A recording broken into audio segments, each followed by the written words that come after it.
আসসালামু আলাইকুম। নেক্সট বরিশালের পক্ষ থেকে আপনাদের সকলকে শুভেচ্ছা জানাচ্ছি। আমি মোহাম্মদ আল আমিন হোসেন। আজকে আমরা জানবো যে একটি পিডিএফ কে কিভাবে এক্সেলে কনভার্ট করতে হয় এবং সেখান থেকে আমাদের প্রয়োজনীয় ডাটাগুলোকে কিভাবে আলাদা করে সিএসভি ফাইল তৈরি করে সার্ভারে আপলোড করা যায়। আমাদের যে স্কুল ম্যানেজমেন্ট সফটওয়্যারটি আছে সেখানে অনেক পরিমাণ ডাটা একসাথে যদি আপ করতে চাই তাহলে এই কাজগুলো আমাদের প্রতিনিয়ত করতে হবে। দেখুন এখানে একটি প্রতিষ্ঠানের কিছু ডাটা নেওয়া হয়েছে। এটি পিডিএফ অবস্থায় আছে। শুরুতে যে ঘরটি আছে সেখানে ছাত্রের নাম, পিতার নাম এবং মাতার নাম এই সবগুলো বিষয় এক ঘরে আছে। এখান থেকে যদি চাই যে শুধু ছাত্রের নাম আমার প্রয়োজন, তবে সেটিকে বের করে নিয়ে আসা কিন্তু অনেক জটিল। পরের ঘরে আছে রেজিস্ট্রেশন নম্বর এবং জেন্ডার। জেন্ডারেও আবার মেল হতে পারে, ফিমেল হতে পারে। তো এটিও আলাদা করা একটি কঠিন কাজ। পরের ঘরে আছে ক্লাস রোল এবং আছে অন্যান্য ডাটা। এখান থেকেও শুধুমাত্র ক্লাস রোলকে বের করে নিতে হবে। এই সিস্টেমগুলো যদি আমরা একবার জেনে নিতে পারি, কি ধরনের সূত্র ইউজ করলে এই আউটপুটগুলো আমরা সহজে পেতে পারি, এই বিষয়টি যদি আমাদের জানা থাকে তাহলে খুব সহজেই বড় বড় পিডিএফ ফাইলকে এক্সেলে কনভার্ট করে সেখান থেকে আমার প্রয়োজনীয় ডাটা নিয়ে আবার পরের যে কাজ সেই কাজগুলো কিন্তু সহজেই সমাধান করতে পারি। যাই হোক, আমরা যে ডেমোটি নিলাম এটি হলো student.pdf নামে রাখা আছে। এটি রাখা আছে আমাদের উইন্ডোজ 10 আইএসও অর্থাৎ জি ড্রাইভের টেস্ট ফোল্ডার ভিতরে আছে। আমরা শুরুতেই এটিকে এক্সেলে কনভার্ট করব। আমরা গুগলে সার্চ করেছি পিডিএফ টু এক্সেল। এখানে I love PDF, small PDF, Adobe কোম্পানির পিডিএফ অর্থাৎ পিডিএফ থেকে এক্সেলে কনভার্টের পর্যায়গুলো দেয়া আছে। আমরা যে কোনোটি চাইলে ইউজ করতে পারি, তবে আমার দেখা অ্যাডোবি কোম্পানির যেটি আছে সেটি সবচেয়ে ভালো কাজ করে। কেননা আমার হাতে ডাটার পরিমাণ যদি বেশি হয়ে থাকে তাহলে সেটি অন্যান্য অনেক পিডিএফ যারা সাপোর্ট দিচ্ছে কনভার্ট, তাদের বিভিন্ন পেজে ডাটাগুলোকে তারা সুবিন্যস্ত করে। সেখানে অ্যাডোবি পিডিএফ কে দেখেছি তারা একই পেজে একটি বড় টেবিল করে প্রদান করছে। তো এটি একদিকে সহজ, আর অন্যগুলো যে খুব কঠিন তাও না। অন্যগুলো একটু ম্যানেজমেন্ট করে নিতে হয়। ধরুন এই ডাটাগুলোকে পেজ বাই পেজ বিভিন্ন পাতায় রাখা হয়েছে, সেখান থেকে প্রথমে একটি পাতায় নিয়ে আসতে হয়, এরপরে কাজ শুরু করতে হয়। যাই হোক, আমরা আই লাভ পিডিএফ এটিকে ব্যবহার করি।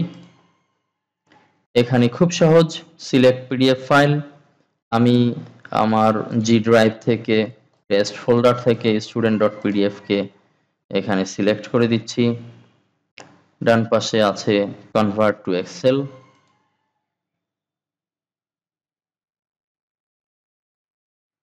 এখন ডাউনলোড এক্সেল ওপেন করছি। Enable editing.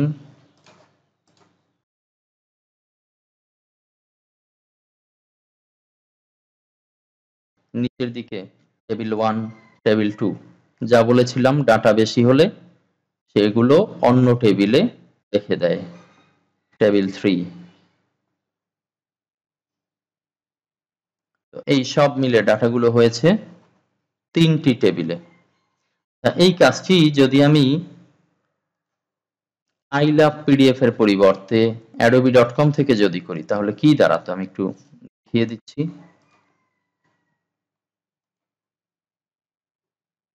student.pdf এটিকে সিলেক্ট করছি।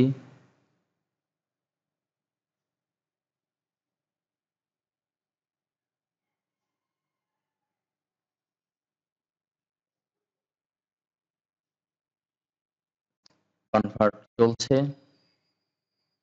এবং ডাউনলোড করার পর্যায়ে চলে এসেছে। আমরা ডাউনলোড করলাম। এই ফাইলটিকে একটু ওপেন করি। স্টুডেন্ট 1 নামে আসছে। এটি এটি কিন্তু আমরা পেলাম অ্যাডোবি পিডিএফ থেকে। লক্ষ্য করুন এখানে নিচের দিকে শীটের যে নাম শুধুমাত্র টেবিল 1 দেয়া আছে। তো এটি আপনাদেরকে বলেছি যে অ্যাডোবি পিডিএফ অর্থাৎ অ্যাডোবির যে পিডিএফ টু এক্সেল কনভার্টার সেটি আমার কাছে এজন্যই ভালো লাগে যে এখানে পরিশ্রম অনেক কম, আর অন্যান্যগুলোতে যদি বড় শীট হয় তাহলে একটু ঝামেলা পোহাতে হয়। ছোট শীটের বিষয়ে কোনো সমস্যা নেই, সেগুলো একটি ফাইলেই চলে আসে। আর অ্যাডোবি কোম্পানির যে পিডিএফ কনভার্টার আছে, পিডিএফ টু এক্সেল কনভার্টার আছে, সেখানে আমরা কিন্তু ফ্রি ভার্সনে প্রতিদিন হয়তো 2টো ফাইল নিয়ে কাজ করতে পারবো, 2টো বা 3টি ফাইল নিয়ে কাজ করতে পারবো, বেশি করা যাবে না। তো এটি একটি রেস্ট্রিকশন। আর এই কাজগুলো তো খুব বেশি দরকারও হয় না, সে কারণে আমি আস্তে ধীরে করলে আজকে 2টো করলাম, কালকে 2টো করলাম, এরকম হতে পারে। আর বড় ফাইলগুলো আমি অ্যাডোবিতে করলাম, ছোট ফাইলগুলো অন্যান্য কনভার্টারে করলাম, তাও হতে পারে। যাই হোক, আমরা এই যে ডাটাগুলো আছে এখান থেকে ধরুন আমরা কয়েকটি ডাটা আলাদা করব, সেটি হলো name, class, roll, registration, gender, session. আরেকটা ধরুন আমি দিচ্ছি হলো ডিউ অ্যামাউন্ট, অর্থাৎ স্টুডেন্টের কাছে বকেয়া কত, এই টাকাটা আমরা অনেক সময় নগদ বিকাশের মাধ্যমে তুলতে চাই, সেক্ষেত্রে ডিউ আমার লাগতেই পারে। তো এই কয়টি ঘর আমি এখানে ফিল আপ করবো। তো এটি করার জন্য আমাদের যে ফর্মুলা, যে কাজগুলো করতে হবে সেগুলোই আমরা ধাপে ধাপে দেখব পরবর্তী লেসনগুলোতে। ধন্যবাদ।